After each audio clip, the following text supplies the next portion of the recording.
Hello everyone, my name is Jen and welcome to the Book Refuge and welcome to week 24 wrap up. I think that's what we're at.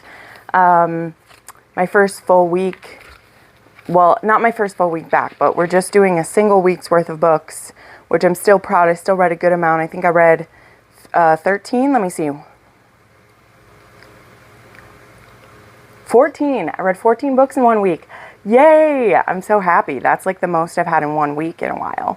Last week's I know was a double hitter for us there. Got some pretty exciting things happening in week 25, but that means that I don't know if I'll have a weekly wrap up for week 25. One of the things I'm thinking of doing is I might just do a wrap up of like weeks 25 and 26, but it'll be like the end of June, and then the first week of July, since there is the 4th of July holiday, I might have that one also be like week 27 and 28. I don't know. The summer is just being tough, but every book I read will still be talked about in a weekly wrap up. They might just end up being smushed together. I don't know if I'm filming a video on this secret trip. This secret trip is going to be a lot like quicker and maybe a little more hectic than the planned out trip that I went on with Booktubers, which was amazing, but I'm still very excited about this, what's coming up. It's going to be very special, and for sure there will be Instagram clips about this, and I'm sure I'll take a lot of pictures. But some really great things happened today, so we're going to... Not today, this last week. I'm sorry, my brain is a little bit foggy. I'm a bit nervous today. I've shared this on like my socials. I have to go to the dentist today in a couple of hours, so I'm filming this kind of earlier in the morning than normal. So that's another reason why my brain is a little foggy. Whatever, we're gonna keep going. And it's supposed to be like a very long appointment, and I'm not looking forward to it. Oh, I'm glad I'm getting stuff done. And like I said, this is first world problems to have, like, be able to get your dental stuff handled, but it doesn't make it any more fun, even if it is still a privilege. That book, man, is bothering me. Looking like that. We'll do that. There we go. I don't know. It was bothering me today. So anyway, we're going to dive in, like I said, because we got 14 books to talk about. But we have 2 new patrons to welcome to my Patreon. And that is Aja, who joined this last week, as well as Laurel Brenner. So thank you both for joining my Patreon. I will be having another update about what's happening in working full-time, which will be month 2 of full-time, and some of the setbacks that have happened and some of the new worries that are cropping up for me. It's still looking good though, but your support, it really does help me, and you know, everybody from the smallest level to the biggest means so much. And yeah, it's amazing. I'm blessed every day. So yeah, let's go ahead and dive in with these. Some of them I have more to say about them than others. So today I'm trying something new. Instead of, I normally have like a table here that I put my Chromebook on, because this is where I have all my notes about the books. I do a spreadsheet, which I could put in a video sometime if someone's interested, or maybe I'll make it a Patreon video behind the scenes thing.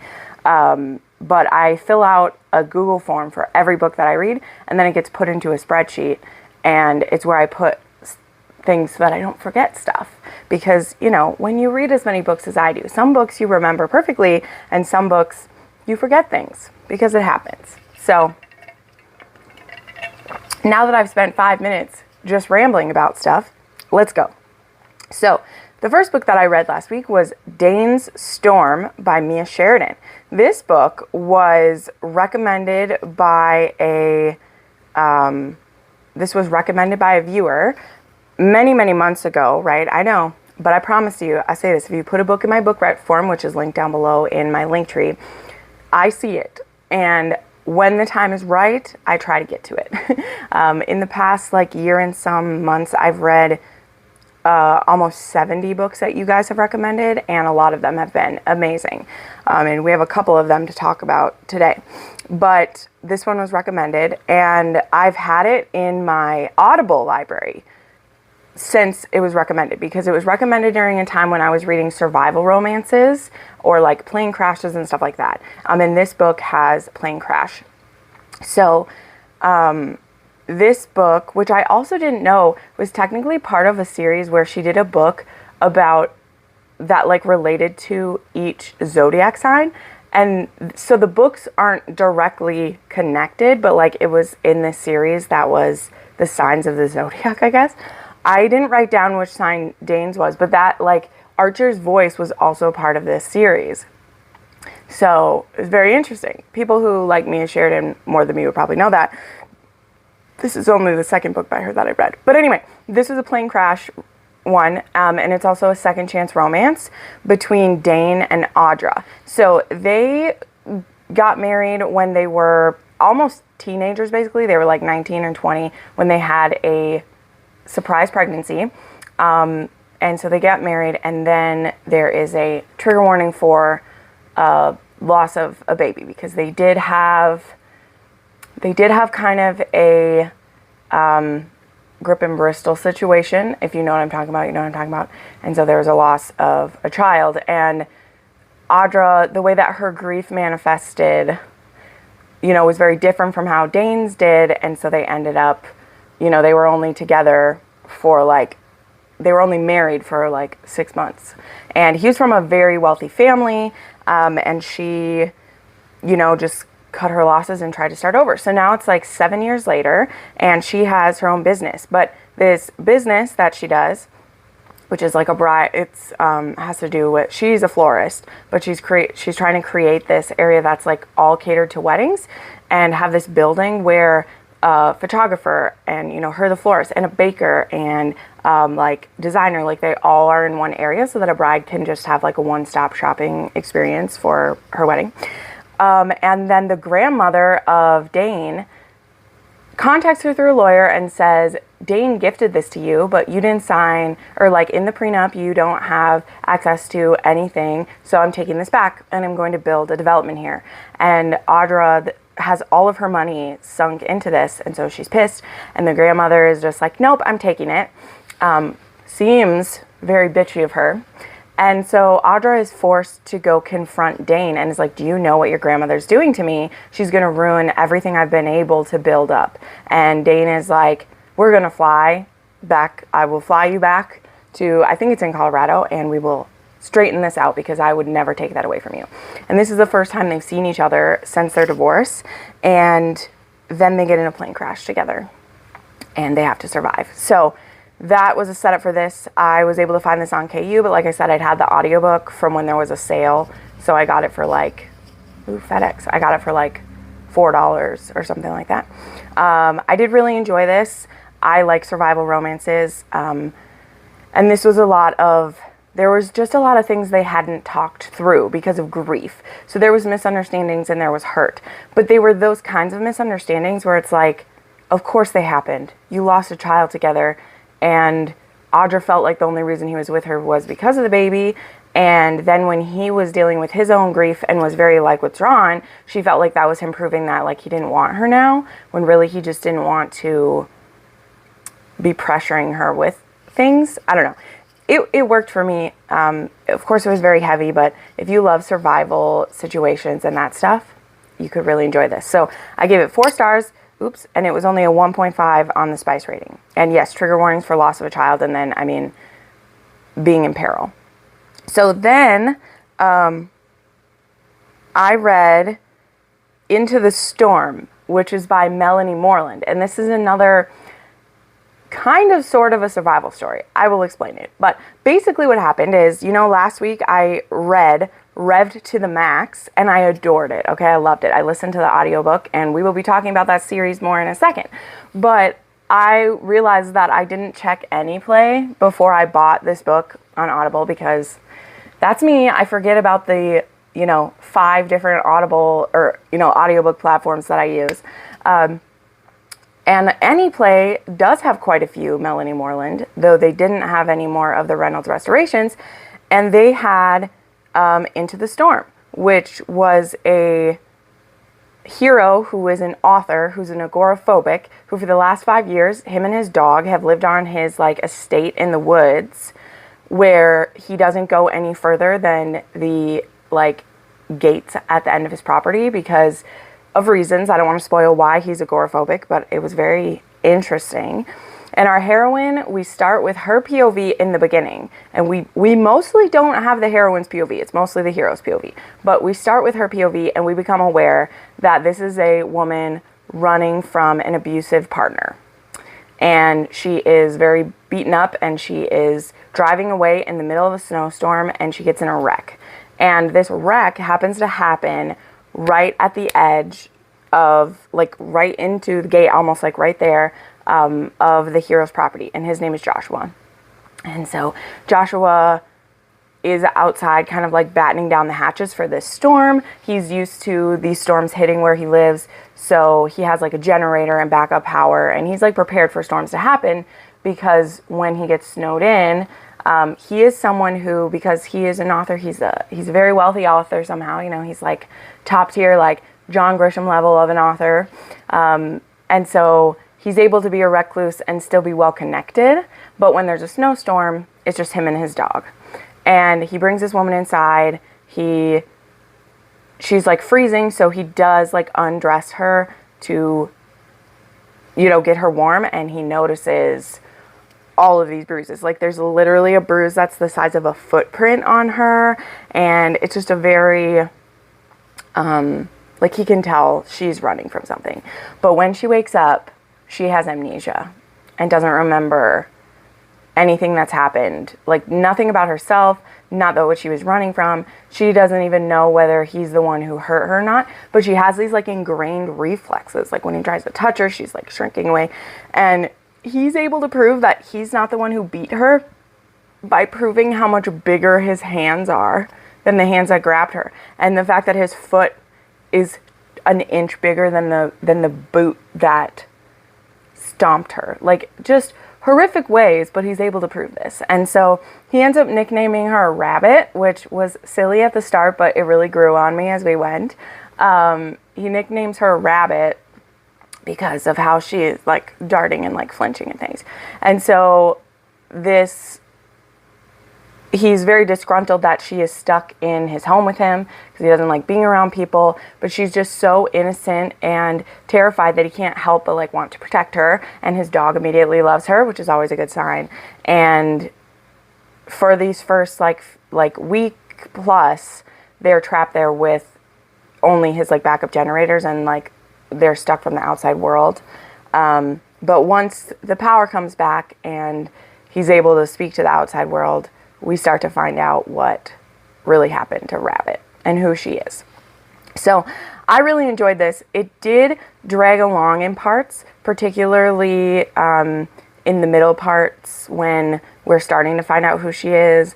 And there's a couple decisions the hero makes out of like fear that aren't the best. But at the end of the day, like this book was, so this was like forced proximity, amnesia, grumpy sunshine. I really liked the look at his agoraphobia because it was trauma-based. And obviously there's a bit of mental health when you're dealing with agoraphobia, but it was very much like PTSD-based. And I think that the author really did her research about ways you could work through that were realistic, and we get to see how he's working through this. I'm talking way too long about some of these books, we know it, but I ended up really liking this story. It was a standalone.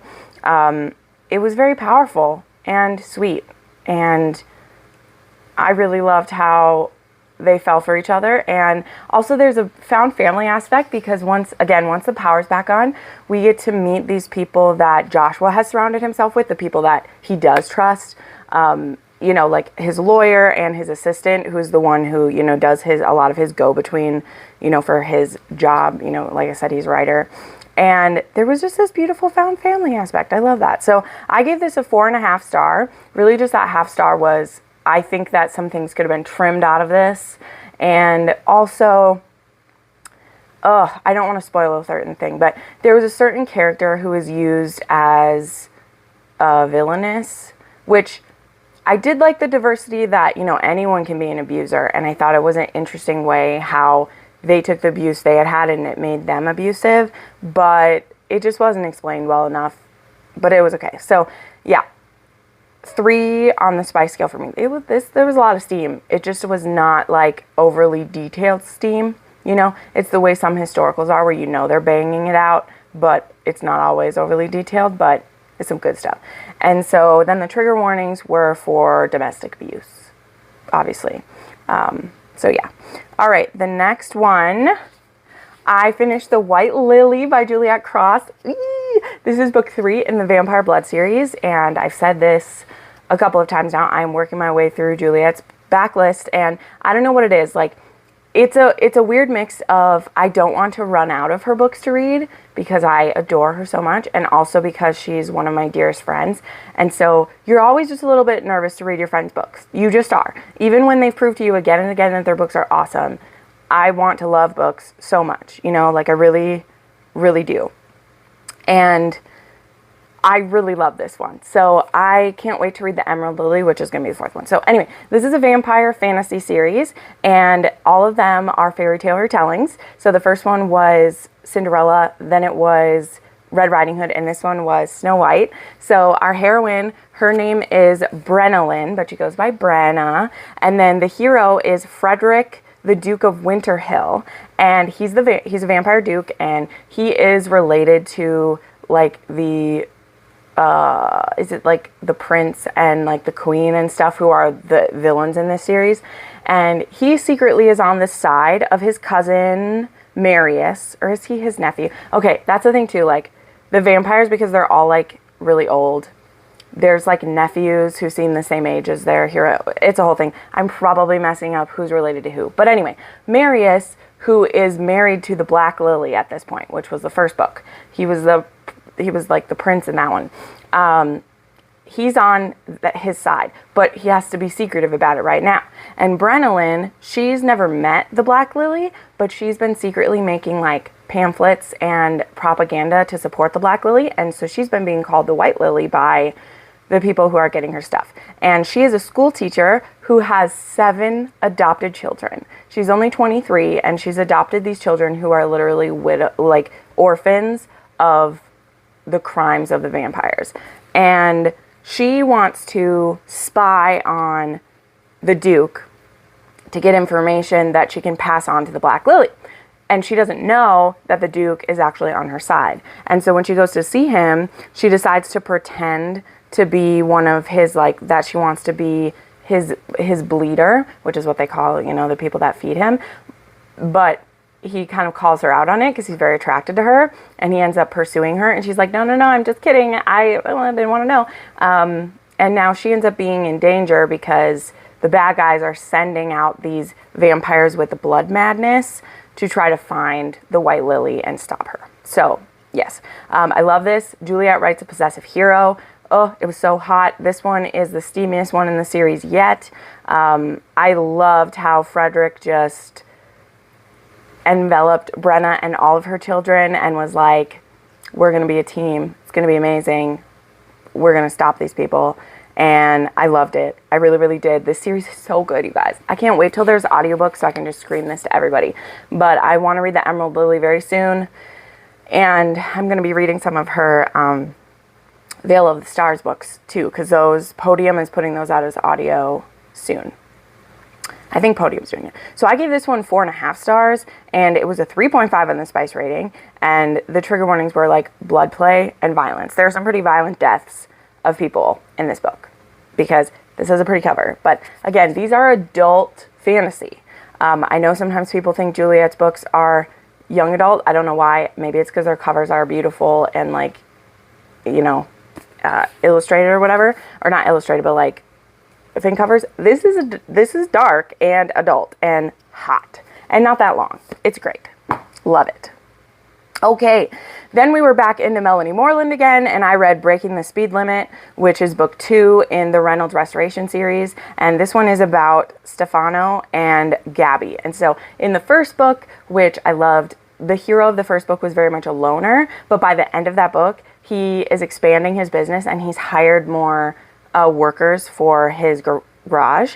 And in this case, Stefano is I believe he does like details on stuff. I think he's the one who does that. So he will do like custom jobs with like really cool paint jobs. But he ends up finding this woman on the side of the road who she has a flat tire. Her name is Gabby. She's a single mom, and she is on the run from her abusive ex-husband, which we don't find out right away, but I'm just going to put it out there because that's one of the trigger warnings is an abusive ex, so I would have given it away. But he's immediately attracted to her, and after he fixes her tire, he steals a kiss, and she pretends to be outraged, but she really enjoyed it. And he tells her, your vehicle has a lot more going on than this tire. You need to bring it in. We'll make sure you get a good deal.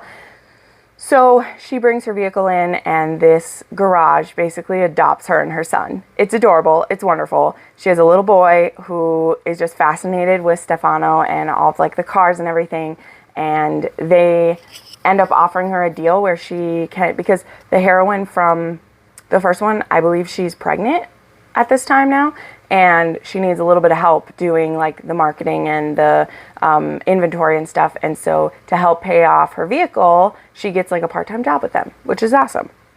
And yeah, it's really great. There is, like I said, a trigger warning for domestic abuse in the past, as well as like gaslighting.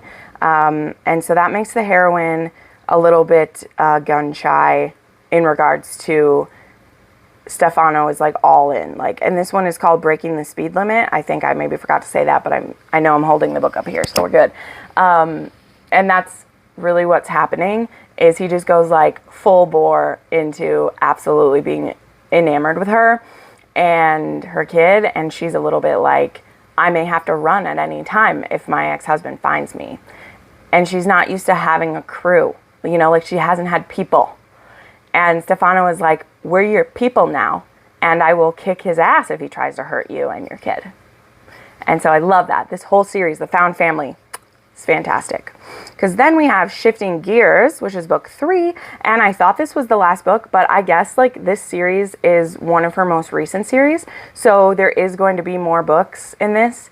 This one just only came out in May. So I was like, oh, it's a trilogy. No, there's going to be more. We get introduced to more people that need to have a book. So I was like, there's be more. But this one is a couple years like later now, which I love because we get to start seeing like everybody's like kids grow up, and the kids are so adorable and I love it.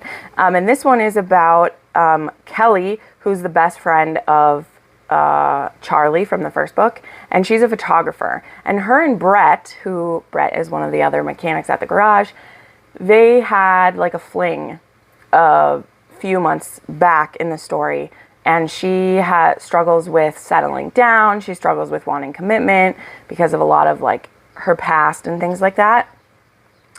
And so her and Brett, like Brett told her he loved her, and she was like, no. And so she left without telling him and hasn't been back.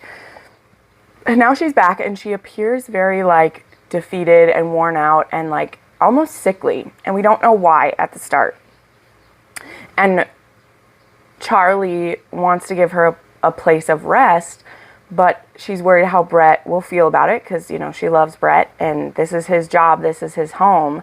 She doesn't want him to feel awkward, but Brett is like, okay, you can stay here, but we're not going to be around each other and stay away from me and blah, blah, blah.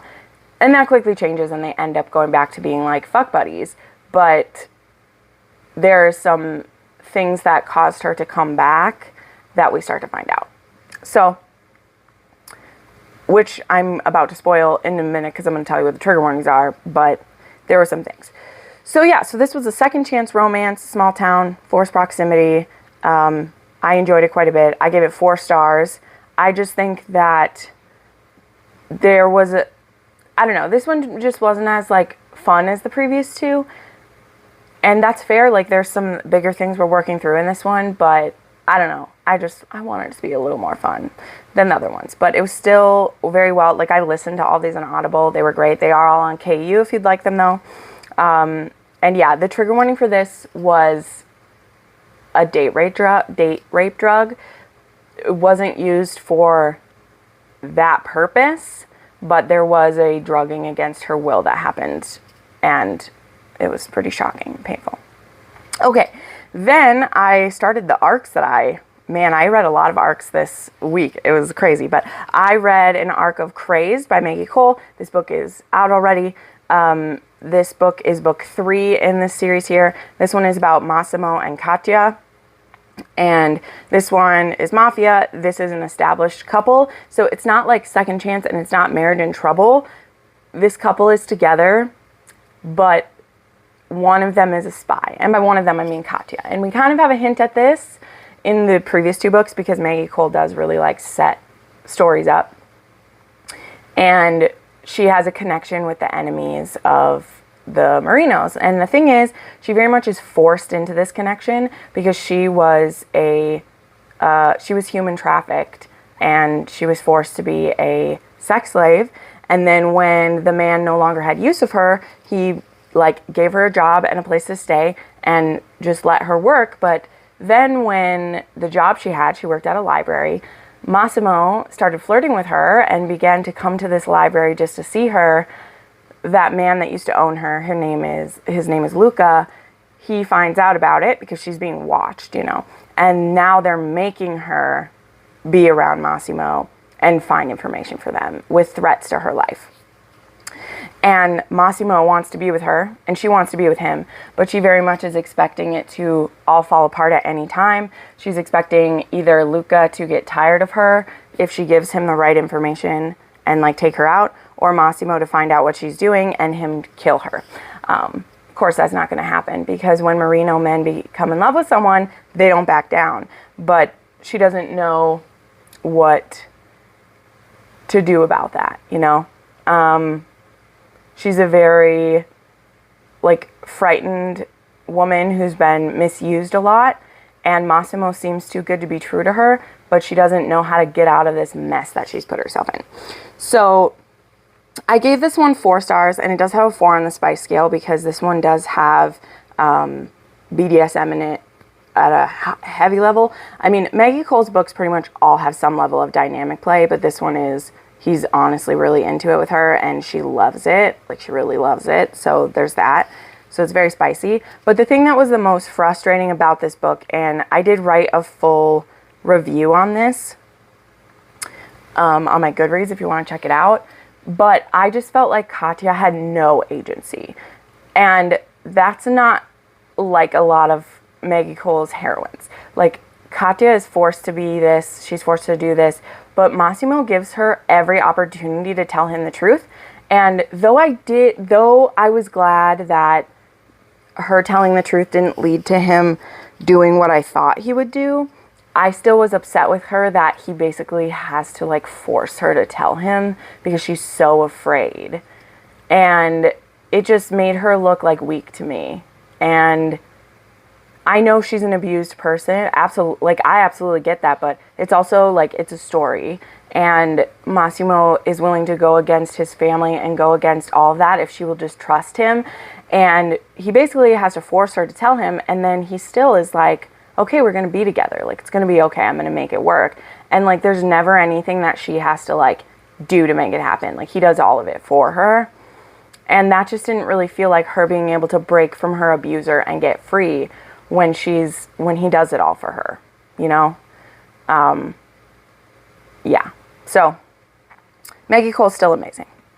All right, then I read Break Me by Ivy Arnold. This was a like novella length, quickie, student teacher, dark romance. And oh my gosh, I don't want to tell a long story about every book, but basically I'd been waiting for this book to come out because there used to be a pen name called M. Johnson that had these 3 books. They were all very taboo age gaps, and they were like forbidden romances.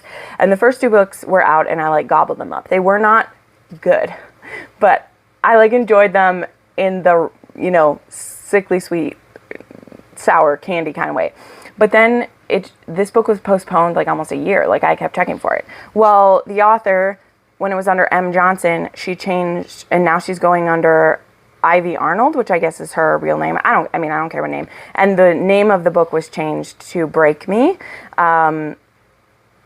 So I don't know the reason for that. I don't know this author well enough, but it used to be called It's Just a Little Crush, but now it's called Break Me. And this one is the heroine is blackmailing the hero, is basically what's happening in this one. And the heroine has been in a mental hospital because of some pretty dangerous things that happened. Now she's back in like high school. She's 18 because she's been held back or whatever. And she ends up like one day running into the hero when he's with his family. The hero is married in this one. So there's stuff going on though. Like this one technically has cheating, but like not. And I don't want to like spoil why. But he does start it married. And he ends up seeing one of his students who's in trouble. And he knows that she's had a rough life. So he goes to take her home. But then he notices that the home he takes her to, she doesn't go into it. So he's a little confused about this. And then he had given her his phone number so she could call if she was ever in trouble. And she ends up like sneaking into his home because now he's split up from his wife because they end up having a huge fight about other things too, not just about him helping a student. And she sneaks in and she partially drugs him and has sex with him and video records it, and now she's using it as like leverage. And there's a reason why she's doing that, which I don't want to spoil, but her name is Chloe, his name is Sam. I gave this 3 stars because it was just like I couldn't look away from it. This was a drama. This was totally a like not a Hallmark movie. This was totally like an HBO special or like a Hulu special film or something. Trigger warnings were mental illness, PTSD, drugging, and dubious consent. And then I said, like, it's cheating, but there's a twist. That's how I explained it. All right. Then I read an arc of Petra's Bikers by Misty Walker, which is funny because I had commented in, I don't know if it was one of my reading blogs or to one of my friends, it probably was, but the original cover said Petra's Biker, but this is an MMF. And I was like, why isn't this called Petra's Bikers? Because literally it is. And then Misty Walker had the cover changed. So on like Amazon and everywhere, it says Petra's Bikers. But yeah, this is the 5th book in the Royal Bastards MC, which I only started reading last month and I loved it. And this book comes out on June 28th and I was lucky enough to get an arc of this book. This one is about Petra, who her nickname now is Dove, so I'll be calling her Dove, and Moto and Sly. And Moto and Sly have been friends and they have fucked women together for a long time, and then they eventually became lovers as well. And sometimes they fuck women together and sometimes it's just them. And they decide, like, Dove has been with, like, around the group for a while now because she was rescued in a different book and she's been healing and working through the trauma she'd been through. Because we find out in the prologue of this that she was actually a doctor resident, like she was a resident doctor in training, and she was kidnapped from a Vegas nightclub, her and her friend, and she was sold into sex slavery. And for the last like 5 years, that's what's been happening to her. And there's a lot of it she doesn't remember at the beginning of this book. She has like selective amnesia, so that's happening. But Moto and Sly, they really care about her. They've spent a lot of time with her and they want her to be a triad with them. And it was very hot. It was very good. This had trigger warnings of PTSD, human trafficking, violence, and death. There's a lot of stuff happening in this book. And I gave it 4 stars, and it's a 4 on the spice scale. And my biggest issue is this. And I know a lot of this is coming from, I read Give Me More earlier this month, and that book rocked me. I loved it so much. And my like biggest issues with this one is that Misty Walker does some amazing stuff in her books. She makes her books easily readable. There's not a ton of angst in them. Like if characters want something, they make it happen. That happened in this. Like Moto and Sly don't struggle with wanting Dove to be in a relationship with them, and she doesn't really struggle with wanting to be in a relationship with them either. All the sexual things are okay. The men are good with their sexuality and they want her involved, and that's great. But one of the things that I love about an MMF is when we have to talk about our boundaries and like what we want out of the dynamic and like what makes us jealous and what makes it okay.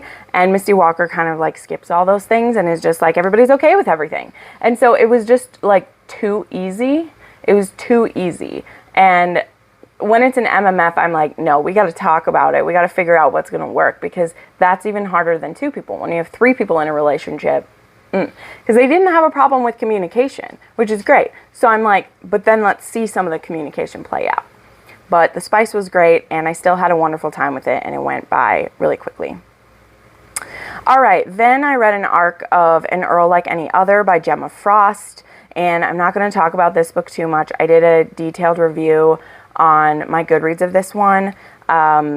This author is someone I follow on Instagram, and this is like her 2nd or 3rd book coming out, and I really liked the premise because it said it was a surprise pregnancy romance where they were like childhood lovers, and then something broke them up, and now it's 7 years later, or 5, I don't know, and he's like back living with his home, back at his home, and they have like a kind of one-night stand, and they end up getting engaged, not because of the one-night stand, but then on their wedding day, she finds out she's pregnant from their aborted sexual experience.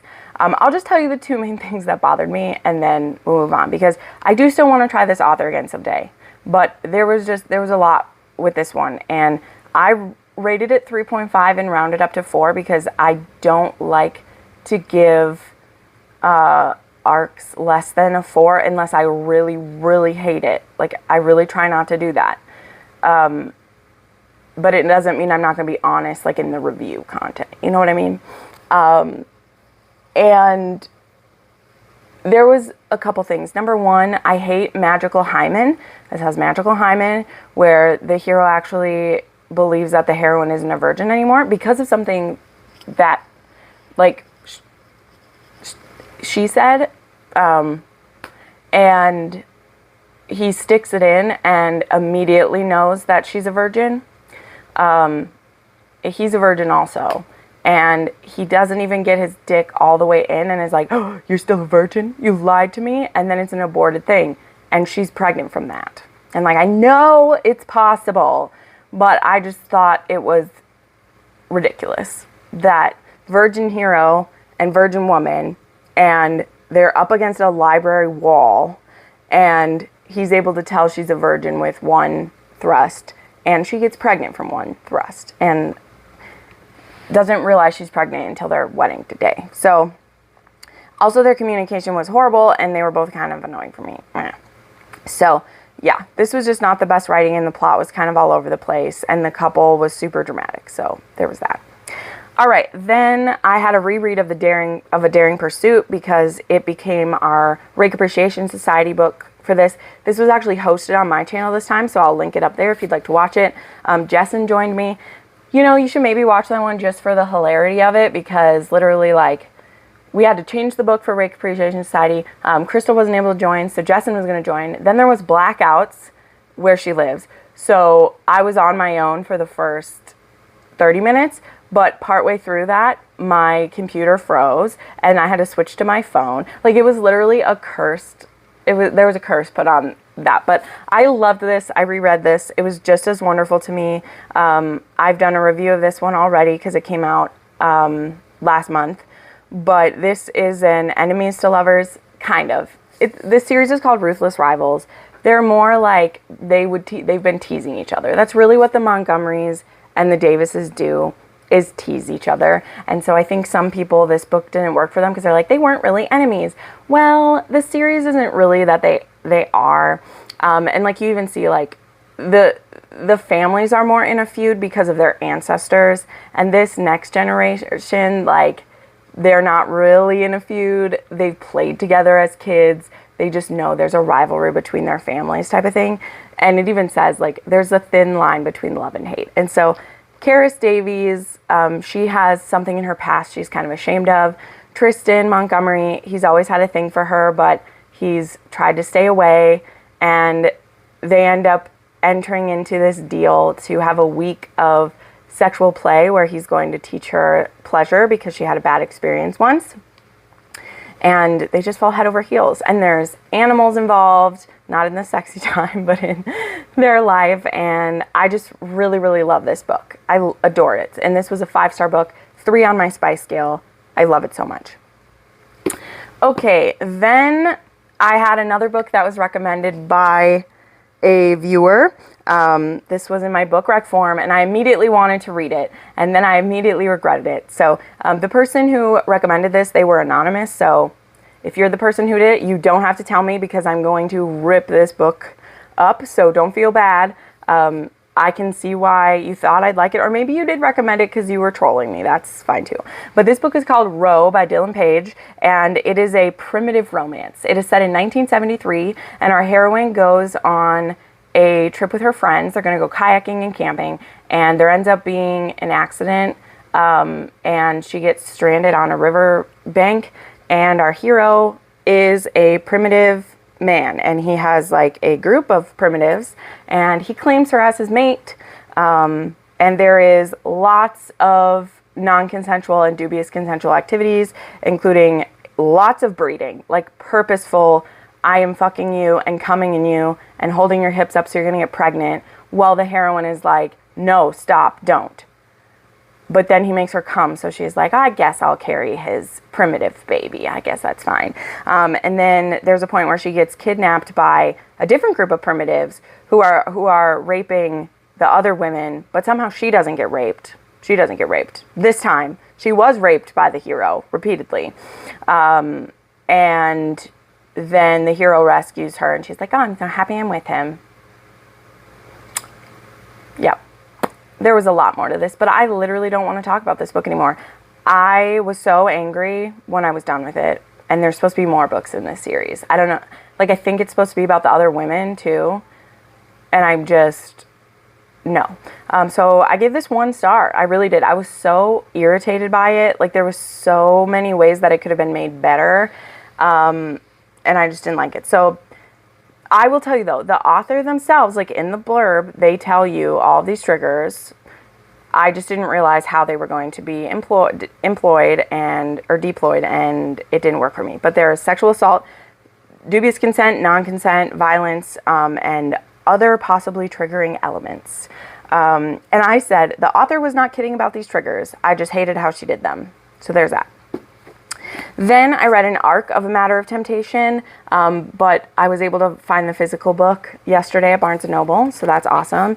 There's also a secret story in the back, and I really want to read it, so I'm excited about it.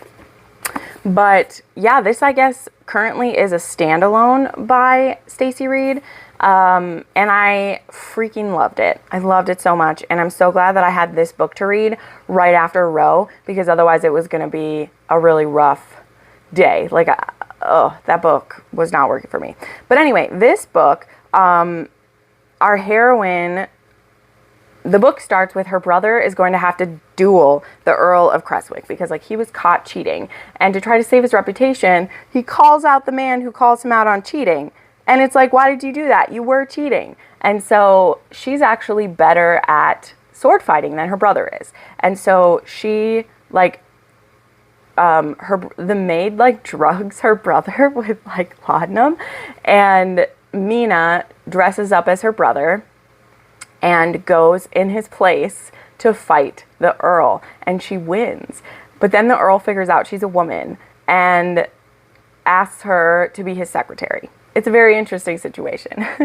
He asked her to do this because he is working on some legislature that he's trying to pass that will reform England's a vote for England's most vulnerable constituents. And he's definitely, you know, the author doesn't call this out directly, but he definitely feels neurodivergent. And there's actually someone in one of the reviews who described him as like I think this is a Regency. I don't know if it says the year. It doesn't. But whatever, that it felt like a Sheldon Cooper in some aspects, and not in a ton of the cruel aspects, but he definitely is like very blunt, and he like finished his degree at a very young age. Like, he went to school a lot younger and like graduated a lot earlier than others, and he's very smart, but he's also like kind of untried in the ways of like women. So he ends up asking her to be his secretary to help him out. He's going to pay her. but she lives quite like every day it takes her a long time to get to his home. So he's like, well, we're going to waste time if you have to go home every day. So you're going to live with me while you're my secretary. And she's like, that's not proper. And he's like, well, you're already a ruined woman anyway. Because she is a ruined woman from something that happened many years ago. So she's like, okay. And he doesn't understand why he's so attracted to her. He's never really felt attracted to women before. He has slept with probably prostitutes is kind of how it, or sex workers is kind of how it comes across. But he's never wanted to like pleasure a woman before. So when things escalate between them in the temptation department, he does a bunch of research to figure out how to pleasure her properly. And it's so good. It's so good. I loved it. I loved how he was with her. And again, like the heroine has a secret that she's keeping that has to do with her ruination. And she's very worried about like hurting him, and she's like, there can't be a future with us, but like I also am not going to be your mistress, so we can have this fling, but then it has to be over. And he's very determined to find out a way to keep her and have her be his. So that's all I'm going to say about that. But I adored this. I gave it 5 stars. It's a 3 on the spice scale. There's some great spice in this, and I liked how the third act conflict was dealt with, because once you find out what her secret is, you understand why there's a third act conflict. And the way that our hero was like, I'm going to figure it out. I just loved it. Whew, okay, we're almost done. We're almost done here. Then I read Stolen by a Sinner by Michelle Hurd. This book comes out on Monday the 20th. So whenever you're seeing this video, it's just a couple days. This is book 3 in the Sinner series by Michelle Hurd. Yes, you can read this as a standalone if you would like to. The previous 2 books connect only barely to it, because each of these books is about a different head of a different mafia, but all 6 of there's only 3 books out, but there'll be 6. All 6 of them are like in an alliance together called the Priesthood, where they help take care of each other when they need to. Okay? That's the setup for this series. I read the first 2 books during the Mafia Readathon. I didn't like the first book, loved the second book, gave it 5 stars. So I immediately signed up for the ARC team for this book. This is about Gabriel, the head of the Turkish mafia, and Lara, who is a domestic servant for the Polish mafia. And I think domestic servant is even the wrong term. Like, she's a forced servant, and she has been for 10 years. It's a very abusive position. If she does anything wrong, she gets whipped, she gets punched, she gets arms broken. And she has just had one of these mistakes where she has been whipped with a cat o' nine tails. And she's trying to get ready for bed that night when Gabriel attacks the compound or the house, and she ends up getting shot twice. And when the bad guy, like the Polish head, he escapes, Gabriel takes her as kind of a prisoner, and he also gets her wounds fixed up, and he starts questioning her because he's like, surely she knows more about her boss. But what he doesn't understand is that she was a slave, basically. She is a severely traumatized person. She has no like will of her own. And when he realizes that she doesn't have anything to offer, she begs him to let her be a servant for him, because she doesn't know how to do anything else. She doesn't have an education. She doesn't have money. She has no family. She has nothing at all. And the hero is like, sure, you can be a maid here. My housekeeper could use the help. And this leads to situation after situation where Gabriel, really the full weight of what she's been through starts to hit him. And long before any romance happens in this book, this is a slow burn, okay? This is a slow burn. She becomes a part of his household and a part of his family, and his maid, or his housekeeper, just is so good to her and loves her and helps her start to overcome a lot of her like fears. She's now being paid for her job. She's given clothes and a room and like all these basic necessities. And each one, she's just so thankful to have them. And he's like, I mean, it's basic human decency, but she's never had any. This book has many scenes of like hurt and comfort. It has many scenes of the hero giving affirmation to the heroine, because she has just been completely denied of those things. Her, like, since she was 12. This is an age gap. She's 22. He's 34. Wait. 16 years. He's 30. 8 and she's 22. And when his feelings start to turn romantic, there's lots of discussion about it, and it's a very, very beautiful how he realizes his feelings of protection are like more than that for her. And I loved it. I loved it so much. So much so that this was a 6-star book. It has 3 on the spice scale. It's actually not a ton of spice in this book. I mean, the spice is dirty spice when we get it. But again, this is a slow build. But I was so compelled to keep reading because I loved watching all the times where like his family just becomes enamored with her. And by family, I mean his household. So like his bodyguards, his soldiers, his maid, his grandmother, they all just love her. And meanwhile, he's still on his revenge track because there's a reason why he wanted to kill the Polish head of the mafia. But this book also has a bit of a Cinderella take to it, which I think you'll see the parallels as you read it. And again, you can read this as a standalone if you want to. People always ask me. You can. You won't be lost.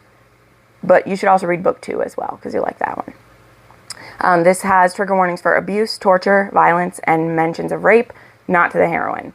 Thankfully, that is something she has escaped, but she still has a lot of other trauma. Okay, and then the last book, which I finished last night, which I will just do very quickly, was My Funny Valentine by Lydia Michaels. So I've been working my way slowly through Lydia Michaels' books, specifically the Jasper Falls series. I am reading the McCullough Mountain books as well, but Valentine PR is doing Audible codes for some of them, and this one I didn't have an Audible code for. I have it for the next one, so I wanted to listen to this one first.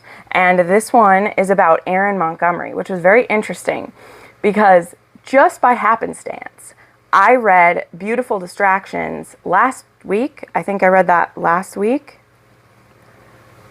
Yeah, it was last week.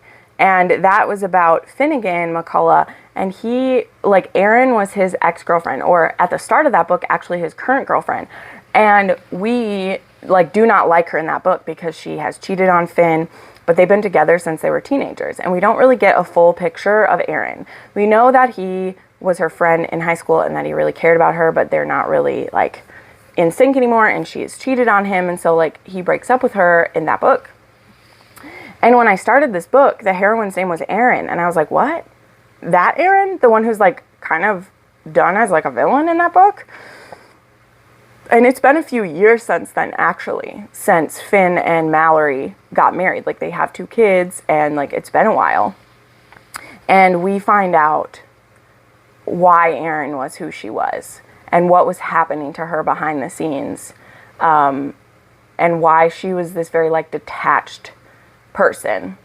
And the hero is Giovanni, who was an enemy of hers when they were in high school. Actually, like, everyone was Erin's enemy. The town dislikes her, but they love her dad, who is the owner of the hardware store, and he's an abusive parent. He is abusive, and he dies near the beginning of this book, so trigger warning for that. And Erin is just stuck in this, that, like, now no one's going to know what my father was like, and I'm expected to be grieving this man who was so abusive to me and horrible, and I'm just supposed to, like, be sad that he's gone. And then this book also starts with a forced proximity where there's a snowstorm, and her and Giovanni, like, she is drinking and drives her car in this snowstorm and ends up in the ditch. And then Giovanni actually comes across her when he's on his way back to his hotel, because he is a stand-up comedian. He is from the small town, but he's like a stand-up comedian, and he ends up seeing her, and he helps her out of her car, and when they get back in his car won't start. So they end up overnight having to be trapped in this car together, and then for the next couple of days, they're trapped in this, like, motel together, and he starts to learn things about her. So I really enjoyed this book. Lydia Michaels always finds a way to just gut me.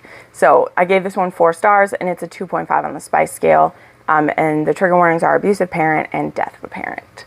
And I will be reading the next one that I have the arc for very soon. So, all right. That is all the books that I read this last week. That's amazing. I now get to go to my dentist appointment. So excited about that. But thank you so much for watching this video. Please make sure you like and subscribe. The YouTube algorithm has not been being nice to me lately, and it's been very stressful as a full-time creator. So there's my little plug. Please make sure you like and give me a comment. Just give me a sunshine maybe, or a heart. That'll make me feel loved. Thank you so much for watching. I'll see you next time. Bye.